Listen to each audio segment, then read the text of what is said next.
ಓಂ ನಮಃ ಶಿವಾಯ. ವೀಕ್ಷಕರೇ, ನಮ್ಮ ಜ್ಯೋತಿಷ್ಯ ಜೈ ಹೋ ಯೂಟ್ಯೂಬ್ ಚಾನಲ್ಗೆ ತುಂಬಾ ಅಭಿಮಾನ ತೋರಿಸಿದ್ದೀರಾ. ಎಲ್ಲರಿಗೂ ಧನ್ಯವಾದಗಳು. ಇವತ್ತಿನ ವಿಷಯ ಅತ್ಯಂತ ವಿಶಿಷ್ಟವಾಗಿದೆ. ಈ ವಿಡಿಯೋ ನೋಡಿ ಆಮೇಲೆ ಸ್ವಲ್ಪ ಯೋಚನೆ ಮಾಡಿ. ಏನಪ್ಪಾ ಅಂದ್ರೆ ಶಾಪಗಳು ಮತ್ತು ಕರ್ಮಗಳು. ನೋಡಿ, ಹಿಂದಿನ ಜನ್ಮದಿಂದ ಬಂದಿರತಕ್ಕಂತ ಶಾಪಗಳಿಗೆ ನಾವೇನು ಮಾಡಕ್ಕಾಗಲ್ಲ, ಅಥವಾ ಹಿಂದಿನ ಜನ್ಮದ ಪಾಪ ಕರ್ಮಗಳು ನಮ್ಮ ಕೈಯಲ್ಲಿಲ್ಲ. ಆದರೆ ಈ ಜನ್ಮದಲ್ಲಿ, ಇಹ ಜನ್ಮದಲ್ಲಿ ಇರ್ತಕ್ಕಂಥ ಪಾಪ ಕರ್ಮಗಳನ್ನು ಮಾಡದೇ ಇರ್ತಕ್ಕಂಥ ವಿಷಯ ನಮ್ಮ ಕೈಯಲ್ಲಿದೆ. ಉದಾಹರಣೆ ನೋಡಿ, ಒಂದು ದೈವ ನಾಗ ಯಾವುದಾದ್ರೂ ಜಾಗದಲ್ಲಿ ಅಡ್ಡಾಡ್ತಾ ಇದೆ ಅನ್ನೋದಾದ್ರೆ, ಆ ಒಂದು ಹುತ್ತದ ಹತ್ರ ಮನೆ ಕಟ್ಟಿಬಿಟ್ರೆ ಆ ದೈವ ನಾಗದ ಸಂಚಾರಕ್ಕೆ ತೊಂದರೆ ಆಗ್ಬಿಡತ್ತೆ. ಆಗ ಆ ನಾಗದೇವರ ಶಾಪ ನಿಮಗೆ ಬಂದು ಬಿಡಬಹುದು. ಮತ್ತೊಂದು ಇದಕ್ಕಿಂತಲೂ ಮಿಗಿಲಾದ ವಿಷಯ ಹೇಳ್ತೇನೆ. ಸಾಕಷ್ಟು ಜನ ಮತ್ತೆ ಮತ್ತೆ ಈ ನನ್ನ ವಿಡಿಯೋಗಳಲ್ಲಿ ಬಿಟ್ಟಿದ್ದೇನೆ, ಮತ್ತೆ ಹೇಳ್ತೇನೆ, ಕೇಳ್ಕೊಳ್ಳಿ. ಸಾಕಷ್ಟು ಜನ ನಿಧಿ ಶೋಧನೆಗೆ ಹೋಗ್ತಾ ಇದ್ದಾರೆ.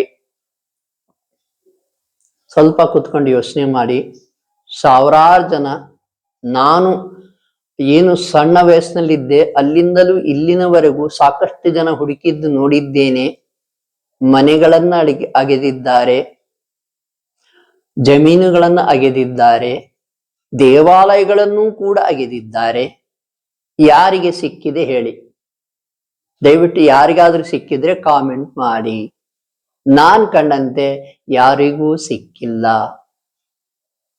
ನೋಡಿ, ಈ ನಿಧಿ ಶೋಧನೆಗೆ ಹೋದಾಗ ಅದು ನಿಧಿಯನ್ನು ಕಾವಲಿರ್ತಕ್ಕಂಥ ಸರ್ಪಗಳಿಂದ, ನಾಗಗಳಿಂದ, ನೋಡಿ, ನಿಧಿಗೆ ಜಗತ್ತಿನಲ್ಲಿ ಯಾವ್ದಾವ್ದು ಅದ್ಭುತವಾದ ನಿಧಿ ಇದೆ, ಆ ನಿಧಿಗೆ ಕಾವಲಾಗಿ ನಾಗದೇವರಿರ್ತಾರೆ.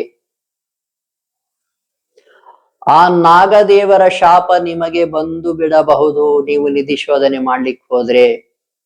ದಯವಿಟ್ಟು ಯಾರೂ ಕೂಡ ನಿಧಿ ಶೋಧನೆ ಮಾಡಲಿಕ್ಕೆ ಹೋಗಬೇಡಿ. ಯಾಕೆಂದರೆ ಆ ಏನು ನಾಗಶಾಪ ಬರ್ತದೆ, ಸರ್ಪ ಶಾಪ, ಸರ್ಪ ಕೋಪ, ಇದನ್ನೆಲ್ಲಾ ಶಾಂತಗೊಳಿಸುವುದು ಸುಲಭವಲ್ಲ, ಸುಲಭ ಅಲ್ಲವೇ ಅಲ್ಲ. ಜನ್ಮ ಪೂರ್ತಿ ಕರ್ಮಗಳನ್ನು ಕಳೆಯಲಿಕ್ಕೆ ಪೂಜೆಗಳನ್ನು ಮಾಡ್ಬೇಕಾಗ್ತದೆ. ನೀವು ಹಾಗೆ ಬಿಟ್ಬಿಟ್ರೆ ಏನಾಗ್ತದೆ? ಏನಾಗಲ್ಲ ಅನ್ಕೊಂಡ್ಬಿಟ್ರೆ ನಿಮ್ಮ ಮಕ್ಕಳಿಗೂ ನಿಮ್ಮ ಮೊಮ್ಮಕ್ಕಳಿಗೂ ಈ ಒಂದು ಶಾಪ ಪಾಸ್ ಆಗ್ಬಿಡುತ್ತೆ, ಮುಂದುವರೆದು ಬಿಡುತ್ತೆ.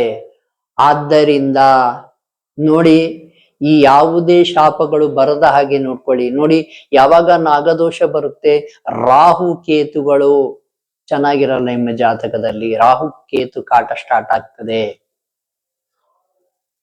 ಹಿಂದಿನ ಜನ್ಮದಲ್ಲೇ ಮಾಡಿದ್ದರೆ ಅಥವಾ ನಮ್ಮ ಪೂರ್ವಜರು ಈ ತಪ್ಪುಗಳನ್ನು ಮಾಡಿದ್ದರೆ ನಿಮ್ಮ ಜಾತಕದಲ್ಲೇ ತೋರಿಸ್ತದೆ.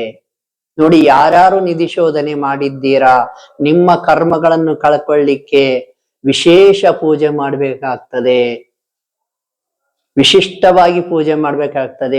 ಪದೇ ಪದೇ ನಾಗದೋಷ ನಿವಾರಣಾರ್ಥ ಪೂಜೆ ಮಾಡ್ಬೇಕಾಗ್ತದೆ. ನೋಡಿ, ರಾಹು ಕೇತು ಏನು, ಈ ರಾಹು ಕೇತು ಶನಿ ದೋಷಗಳು ಬಂದು ಬಿಟ್ರೆ ಸುಲಭವಲ್ಲ ಇದನ್ನ ಶಾಂತಗೊಳಿಸೋದು. ಪದೇ ಪದೇ ಪೂಜೆ ಮಾಡಿಸ್ಬೇಕಾಗ್ತದೆ, ಪದೇ ಪದೇ ಧ್ಯಾನ ಮಾಡ್ಬೇಕಾಗ್ತದೆ. ನಿರಂತರ ಧ್ಯಾನ, ನಿರಂತರ ಪೂಜೆಯಿಂದ ಇದು ಡೌನ್ ಆಗಬಹುದು. ನೋಡಿ, ಇದ್ರ ಉಲ್ಟಾ ರಾಹು ಏನಾದ್ರೂ ಒಳ್ಳೇದ್ ಮಾಡಕ್ ಹತ್ಬಿಟ್ರೆ, ತಲೆಮಾರುಗಳು ರಾಹು ಕೇತು ಶನಿದೇವರು ಏನಾದ್ರೂ ಒಳ್ಳೇದ್ ಮಾಡ್ಲಿಕ್ಕೆ ಕೊಟ್ರೆ, ನೋಡಿ, ಶುಕ್ರನ ಮಾತ್ರ ಸಿರಿ ಕೊಡಲ್ಲ, ಸಿರಿ ಸಂಪದನ್ನ ಶುಕ್ರ ಗ್ರಹ ಮಾತ್ರ ಕೊಡೋದಿಲ್ಲ. ರಾಹು ಚೆನ್ನಾಗಿದ್ರು ಕೂಡ ಸಿರಿ ಸಂಪದವನ್ನು ಕೊಡಬಹುದು, ಕೇತು ಕೂಡ ಕೊಡಬಹುದು, ಶನಿದೇವರು ಕೂಡ ಕೊಡಬಹುದು. ಶನಿದೇವರು ರಾಹು ಕೇತು ಏನಾದ್ರೂ ಕೊಟ್ರೆ ನಿಮ್ಗೆ ಒಳಿತನ್ನ ಮಾಡಿದ್ರೆ ಅದು ಪರ್ಮನೆಂಟ್ ಫಾರ್ ಎವರ್. ನಿಮ್ಮ 5 ತಲೆಮಾರು, 10 ತಲೆಮಾರು, 20 ತಲೆಮಾರುಗಳು ಕೂಡ ಕುತ್ಕೊಂಡು ತಿನ್ನಬಹುದು, ಅಷ್ಟು ಕೊಟ್ಟು ಬಿಡ್ತಾರೆ. ಆದ್ದರಿಂದ ನೋಡಿ, ಅದೇ ಉಲ್ಟಾ ನೀವು ಏನಾದ್ರೂ ತಪ್ಪು ಮಾಡಿದ್ರೆ, ಈ ರೀತಿ ನಾಗದೋಷಗಳು ಬಂದಿದ್ರೆ ಅಥವಾ ದೈವ ನಾಗಳನ್ನು ಹೊಡೆದಿದ್ರೆ ಶಾಪಗಳು ಬರಬಹುದು. ನಿಧಿ ಶೋಧನೆ ಬಿಡಿ, ದೈವನಾಗಗಳನ್ನು ಯಾವ್ದಾದ್ರೂ ಕಾರಣಕ್ಕೆ ಹೊಡೆದಿದ್ರೆ ಶಾಪಗಳು ಬಂದು ಬಿಡಬಹುದು. ಮತ್ತಷ್ಟು ಶಾಪಗಳ ವಿವರಣೆ ಕೊಡ್ತೇನೆ ನೋಡಿ. ಒಂದು ನಿಧಿ ಶೋಧನೆ ಆಯ್ತು, ನಾಗದೋಷಗಳಾಯ್ತು, ಮತ್ತೊಂದಷ್ಟು ಹೇಳ್ಬೇಕಂದ್ರೆ ಈ ನದಿಗಳಿದಾವಲ್ಲ, ನದಿಗಳು, ಆ ನದಿಗಳ ಪಾತ್ರಗಳಲ್ಲಿ ದಯವಿಟ್ಟು ಮೂತ್ರ ವಿಸರ್ಜನೆ ನದಿಗಳ ಒಳಗಡೆ ಮಾಡಬೇಡಿ ಯಾವತ್ತು.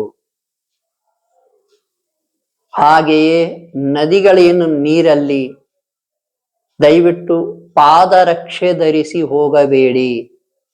ಈ ಎಲ್ಲಾ ದೋಷಗಳನ್ನ ಶಾಂತಗೊಳಿಸೋದು ಆಮೇಲೆ ಸುಲಭ ಇರಲ್ಲ. ಇನ್ನು ಸ್ತ್ರೀ ದೋಷ, ಸ್ತ್ರೀಯರಿಗೆ ಗೌರವಿಸದೆ ಹೋದರೆ ಶುಕ್ರ ಒಳ್ಳೇದ್ ಮಾಡಲ್ಲ. ಶುಕ್ರ ದಿಸೆ ಬರುತ್ತೆ ಅಂತ ತಿಳ್ಕೊಳ್ಳಿ, ನೀವು ಸ್ತ್ರೀಯರಿಗೆ ಗೌರವಿಸಿದ್ದರೆ ಇನ್ನೂ ಅದ್ಭುತ ಫಲವನ್ನ ಕೊಡುತ್ತದೆ. ನೀವು ಸ್ತ್ರೀಯರಿಗೆ ಗೌರವಿಸಿಲ್ಲ ಅನ್ನೋದಾದ್ರೆ ತುಂಬಾ ಏನ್ ಫಲ ಕೊಡ್ಬೇಕಾಗಿತ್ತು ಅದಕ್ಕಿಂತ ಕಡಿಮೆ ಫಲ ಕೊಡ್ತದೆ. ವಿಧವೆಯರಿಗೆ ತೊಂದರೆ ಕೊಡಬೇಡಿ, ವಿಧವೆಯರ ದುಡ್ಡನ್ನ ತಿನ್ನೋಕ್ ಹೋಗ್ಬೇಡಿ, ವಿಧವಾ ಶಾಪ ಬಂದ್ಬಿಡುತ್ತದೆ.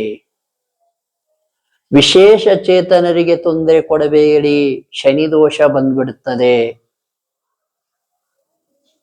ನೋಡಿ, ಸಾಕಷ್ಟು ವಿಷಯಗಳನ್ನು ಯೋಚನೆ ಮಾಡ್ಬೇಕಾಗ್ತದೆ. ನೀವು ಯಾರಿಗೂ ಮೋಸ ಮಾಡ್ಲಿಕ್ಕೆ ಹೋಗ್ಬೇಡಿ.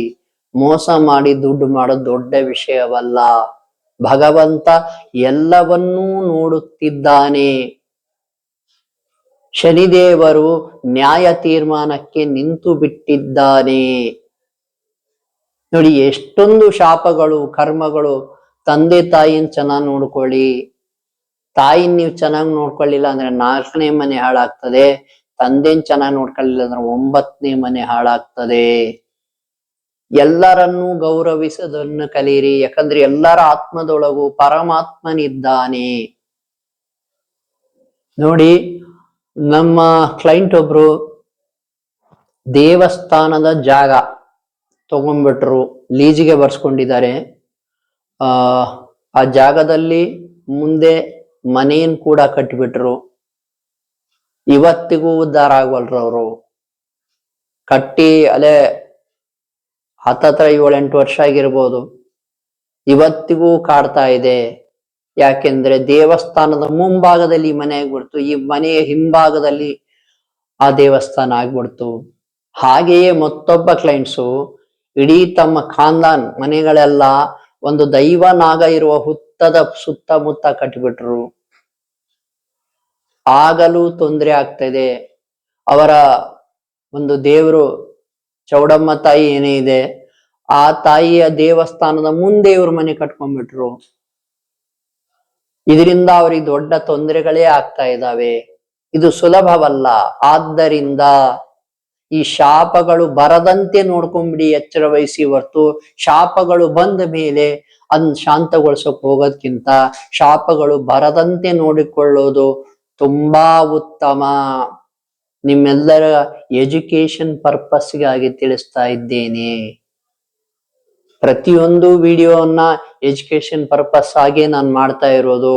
ವೀಕ್ಷಕರೇ, ಯಾರಿಗಾದ್ರೂ ವಾಮಾಚಾರ ಇದ್ರೆ, ಮಾಟ ಮಂತ್ರ ತೊಂದರೆ, ಆತ್ಮಗಳ ಪ್ರಯೋಗ ಇದ್ರೆ ಅದನ್ನ ಮಂತ್ರ ಮುಖೇನ ಹೇಗೆ ತಗ್ಗಿಸಬಹುದು ಮತ್ತು ಯಾವ ದೇವಾಲಯಕ್ಕೆ ಹೋದ್ರೆ ಒಳ್ಳೇದಾಗ್ತದೆ, ಆ ಮಾಟ ಮಂತ್ರ ವಿರುದ್ಧ ಹೋರಾಡಬಹುದು ಹೇಗೆ ಮನೆಯಲ್ಲೇ ಅಂತ ನಾವು ತಿಳಿಸ್ತೇವೆ. ನೀವು ನಮಗೆ ಕರೆ ಮಾಡಬಹುದು. ಶುಭವಾಗಲಿ.